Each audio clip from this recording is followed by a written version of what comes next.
Hello and welcome to Let's Talk Jonesboro. It's a good day in Jonesboro, Arkansas. I'm Roy Okert and I'll be your host for this segment. Our guest today is Darren May, who's Chief Operating Officer for Abilities Unlimited in Jonesboro.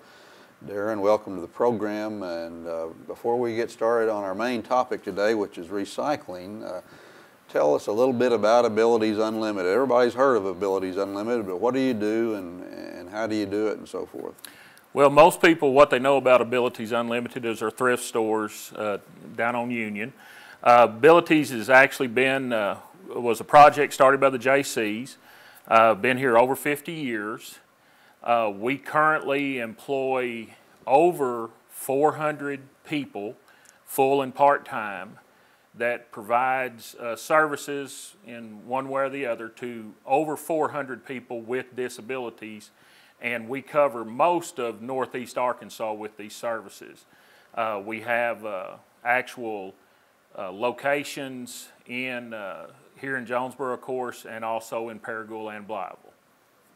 And these are people of all ages? These are mainly adults with all kinds of disabilities, and you know, a lot of the people that we employ, they provide one-on-one services, and for some of these people, they may need just 5 or 6 hours of help a week, just kind of making sure that they're getting along. They may live by themselves, need some help, making sure they're getting their groceries and stuff like that, to other people that we provide care for 24 hours a day, 7 days a week. And what type of employment opportunities do you offer? Well, through history, a lot of our work was subcontracts from the local industries here in town. Of course, just like everybody else, we're affected when somebody leaves town. So our jobs have changed over the years. More of the companies that we work for have left town or shipped what we did to maybe Mexico or getting their products from China. So we really had to kind of shift the way we looked at it, and we have always been in the business of recycling.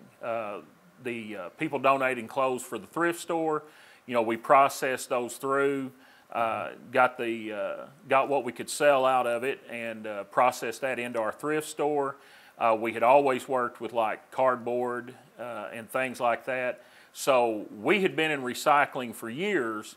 So over really the past 7 or 8 years, we have looked at more recycling projects as ways to keep our clients employed. So you really started your own little industry. Well, you know, it's developed into that, and it's real common if you go across the country. There's companies like us everywhere, and when you talk to these people, you find out that we're not really any different than anybody else. When you start talking about your thrift stores, you hear the same stories. When you talk about the jobs that you've had for people and how they've changed, you hear the same stories. So you know, we are just like a lot of other companies throughout, you know, the United States. But you're a nonprofit organization. We are a nonprofit. And how do you finance your operations? Well, in a nonprofit such as us, you have things that bring you a positive cash flow and that are profitable, and then you have programs that cost money, and you use the profit from where you do make money to help finance the programs where you don't make money. Now for us, you know, our thrift stores are a positive income, and these one-on-one services that we provide for the people, you know, out in the community, that generates the bulk of our positive income. When you're creating jobs for people with disabilities, many times it is difficult for that work to generate a positive income. So creating jobs for people with disabilities will normally cost you money. And I've been with Abilities Unlimited almost 16 years now. And in that 16 years, we've really only had one contract that I recall where we actually broke even on the work that we were doing. So it generally costs money when you're employing people with disabilities. And was it 3 or 4 years ago that you first started getting into recycling for local governments? Yes, sir. We took over, we were approached by the Solid Waste District a little over 3 years ago. And the initial approach was concerning the recycling of electronics. Around that same time, the for-profit that was handling the municipal recycling program, they indicated that they were no longer going to do that. So, you know, it was offered up to us, is that something we would like to do?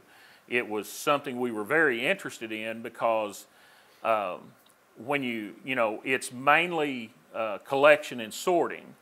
And when you work with people with disabilities, some people do really well if you can give them a specific job to do.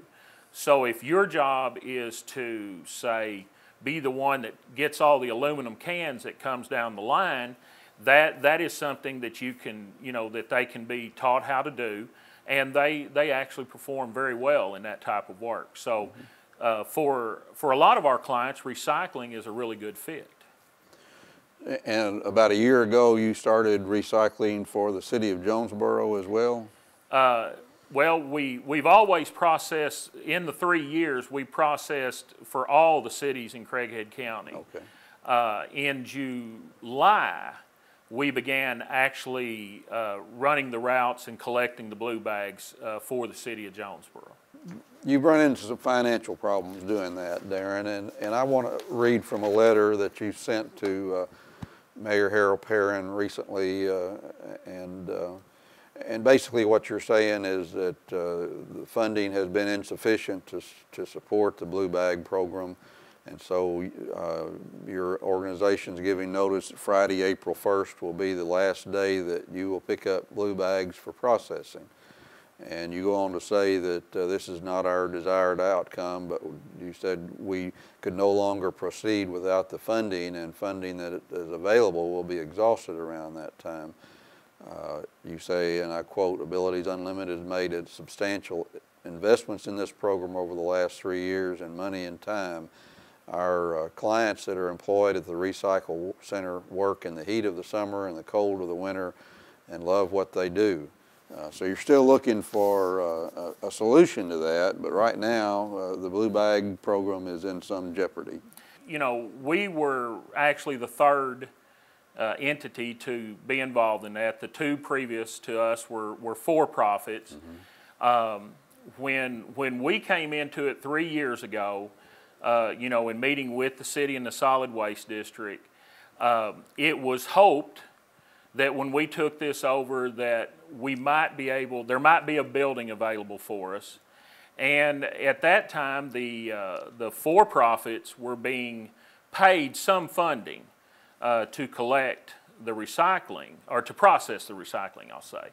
So anyhow, we weren't able to, you know, there wasn't a building available to us. So we went out and purchased our own building on Burke Street. The funding, which was, you know, indicated to be there, was like a lot of other things. It ended up not being there.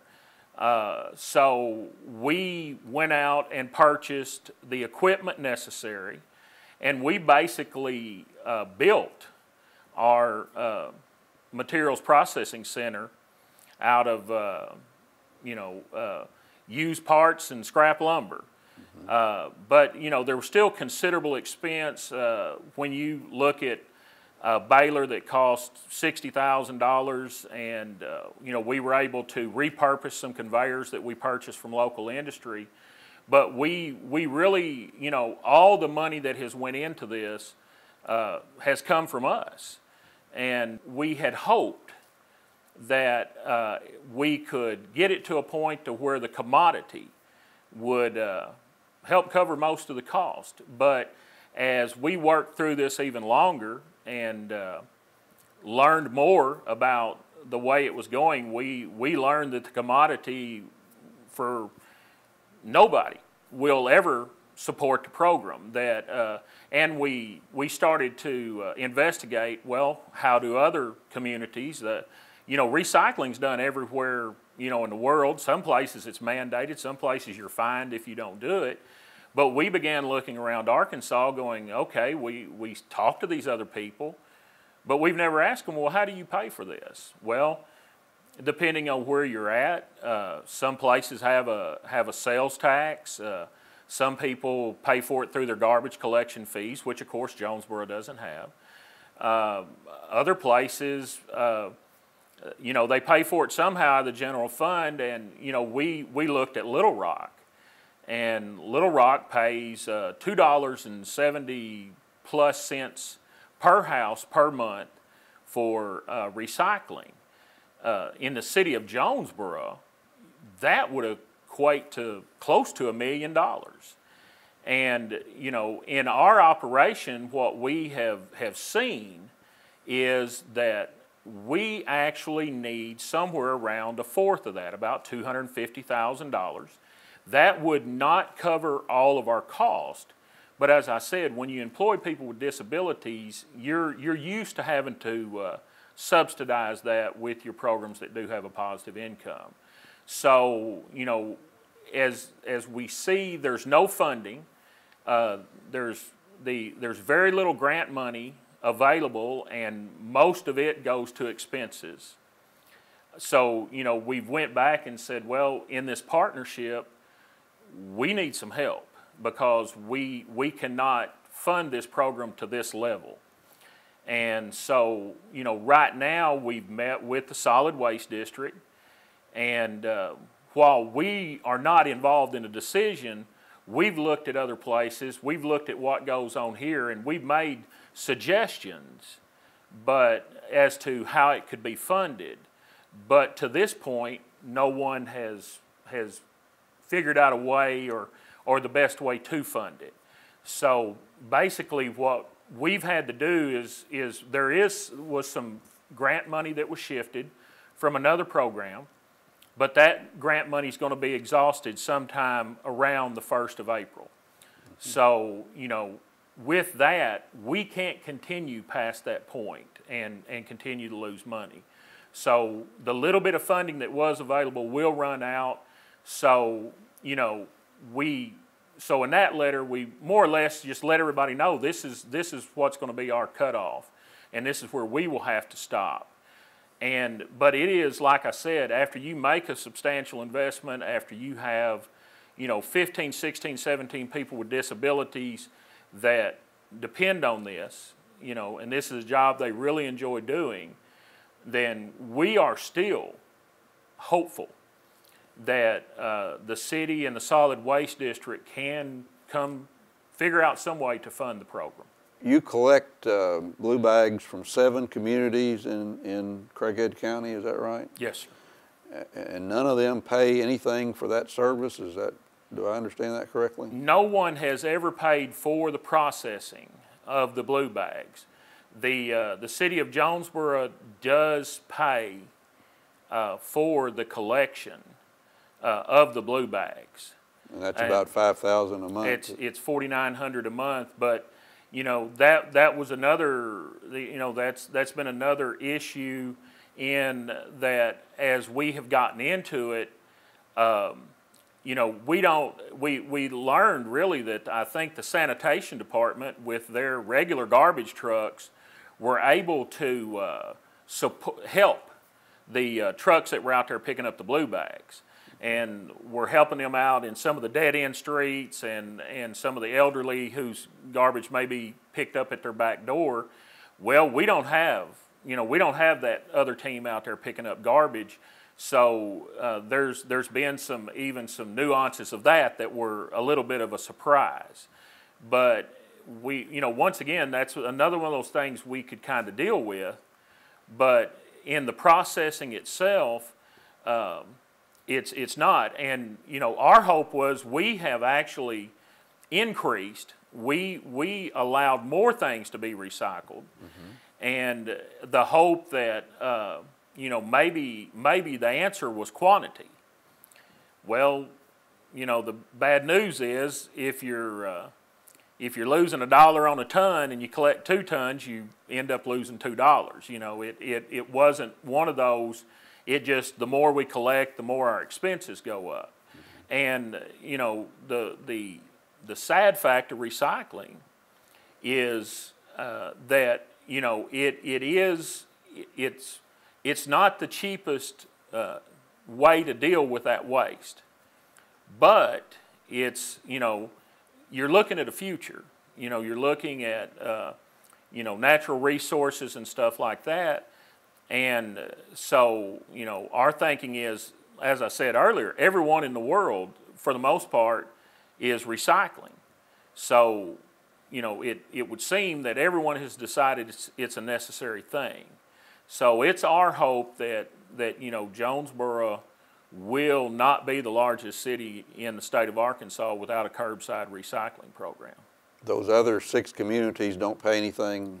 No one pays anything for processing. For processing. And we do not. We only collect in the city of Jonesboro. The other cities collect their own, and they do receive some grant money to help them with that cost through the solid waste district. But the market for the recyclables just isn't enough to sustain your operation for processing. On the best day, it's not. And what's really bad now is while we're saving money on fuel for our trucks, the price of a lot of the better things that we collect, like the plastics, that's tied directly to the price of oil. So as the price of oil has dropped, then the price of most of our commodities have dropped. There's even some things that paper, cardboard, plastic, of course aluminum, and a lot of times the tin cans, you get a little bit back on those, and sometimes it's better than it is now. Glass, though, for instance, is one of those things that we have collected. That there is a company that will accept the glass and will come and get it, but they pay absolutely nothing for it. So the glass that we collect, the only thing we're doing is keeping it out of the landfill. There's no possibility of making any money on it, even getting anything returned on the cost that you put into it. But it's one of those things we always said it keeps it out of the landfill. So we're going to try to do it if we can. Well, and that in turn is a cost for the city. Putting something into a landfill and creating new landfills is a cost that you're saving when you recycle. That's the idea. I mean, it will save the city, some money to do that, and somewhere down the road, it may not be in my lifetime, probably won't be, but there will come a time, actually, and even some of the landfills are GPSed for the future. There will come a time that somebody will go back in where a landfill's at and will actually mine that landfill to get the plastic and the aluminum and the tin and recover those materials out of the landfill. So one of these days, somebody's going to go in and do that, and they already predict that will happen. So that's the thing about it. It's if you want to base it strictly on economics, recycling is a very, very tough game. But if you look at the natural resources and land and having a landfill and you eventually fill this landfill up and you got to go open one somewhere else, and that's people don't want a landfill next to their house, so it's anything we can do to keep stuff out will just extend the life of the landfill to some extent. April the 1st, you will, unless something happens, you'll end the blue bag collections. What about your processing? On April the 1st, we will stop processing the blue bags. And that's where the greatest expense comes in.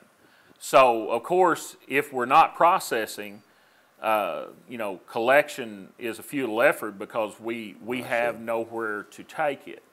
And that is another concern that we've tried to address, because recycling being such a tough business, there may not be, I can't guarantee this, but there may not be a place to take that, even if the city were to continue to collect the blue bags, because processing is a lot of the, that's all of the cost. So, most recyclers will not take it mixed at all. We have counties that do have recycling programs east of here who basically are begging us to take their recyclables. They're willing to pay us something to take their recyclables because they have nowhere else to take it.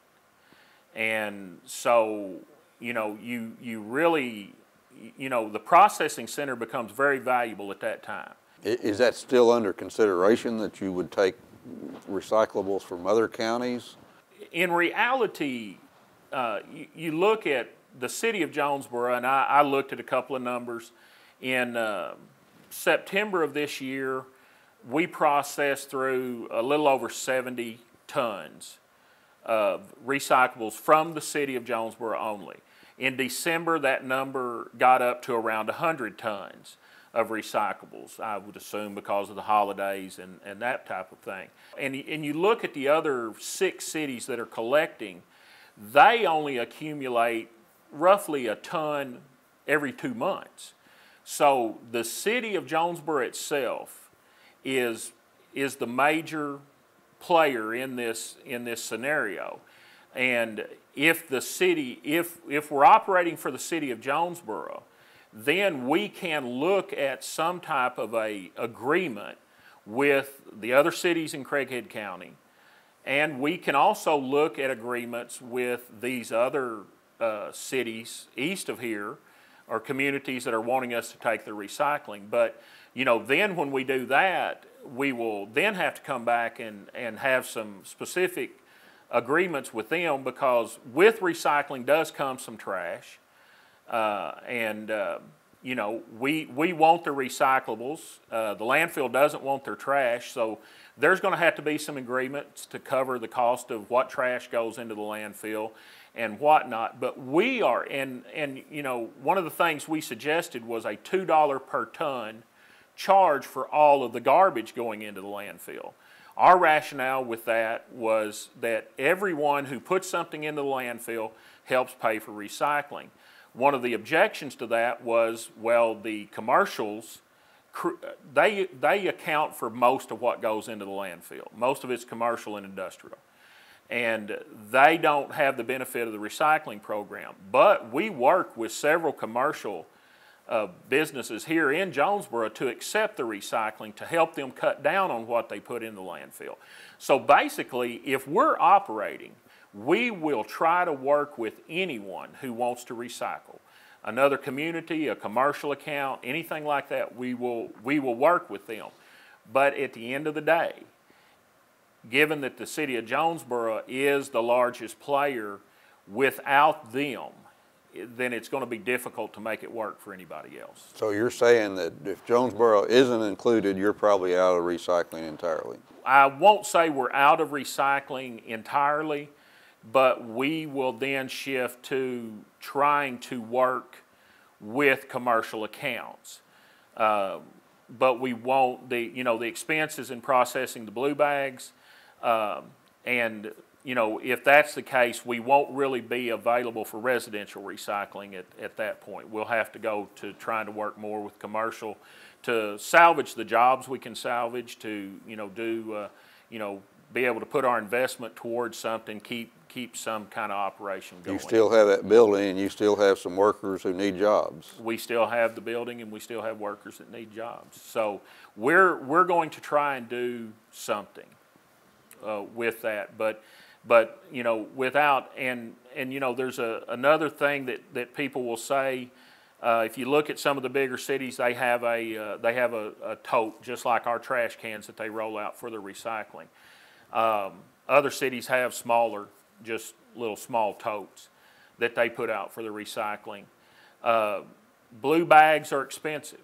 I think the budget for blue bags this year, just the bags that people put their recycles in, was about $45,000. But to go out and equip the city of Jonesboro, the 27,000 roughly households that have garbage collection, well, at $50 per tote to put another cart at their house, you're looking at an investment that, compared to the blue bags, takes 20 years to cover. And those totes are going to get tore up and whatnot. So that's why when you look at somebody like Little Rock that pays $2.70 a house, that's why they're paying $2.70 a house. Do the cost of the blue bags have to come out of the money that the city pays you, or the cost of the blue bags is paid for by grant funds, recycling grant funds that are received by the solid waste district. So the grant funds that the solid waste district does receive, first of all, pays for blue bags. And pays for what they call their environmental educator. That's a gentleman that goes around to the schools and teaches kids about the importance of recycling. And then the remainder of it has went for mainly collection to the 7 cities. We have gotten a little bit of that grant money, but in the 3 years that we have done it, all 3 years, the for-profits that did the contract previous to us receive more money than we do. And it's kind of important for people to understand too that what you take in the blue bags is mixed, what they call mixed recycling. It's anything that conceivably could be recycled but may not be possible to recycle by your organization, right? There are a lot of things that are recyclable that we can't recycle because of just quantity. Quantity is a big thing in recycling. Other things, you take styrofoam. A lot of people asked about that. There's special equipment to process styrofoam. It's a low value item. But if one thing to keep in mind, and we've stated this, if the city, the solid waste district, does find some funding that will keep us going, then we have basically pledged and committed to upgrading the equipment that we have in our MRF, where we sort the materials, to right now our MRF would not be set up to handle mixed recyclables in bulk outside of the bag. It's very hard to handle it the way we're set up. But if we can get funding to where we know we can continue to operate, we're committed to investing some money to upgrade our equipment, to expand our capacity, and to really be able to glean off as much of the recycling as we can, and to make it an even better program for the city. But when you're having to put every drop of money that you have, and to a great amount, to just covering the cost of processing, it makes it very difficult to make repairs and upgrades to equipment and to expand our operation. And the whole thing goes back to the city of Jonesboro. You've got to have them involved in order to have a... Got to have the city of Jonesboro. And I there's no doubt in my mind and that the mayor doesn't support, he does support recycling. A lot of the community, we did a little survey, and in 1 week, we counted the actual houses that we picked up from, just each house in 1 week. And in that particular week, 18% of the houses in Jonesboro put a blue bag out for recycling. So you assume every house doesn't put something out every week. We're thinking that the number of people that recycle is somewhere north of 20% at least. And so the mayor supports it. I think the council supports it. I think everybody supports it, including at least 20% of the citizens of Jonesboro.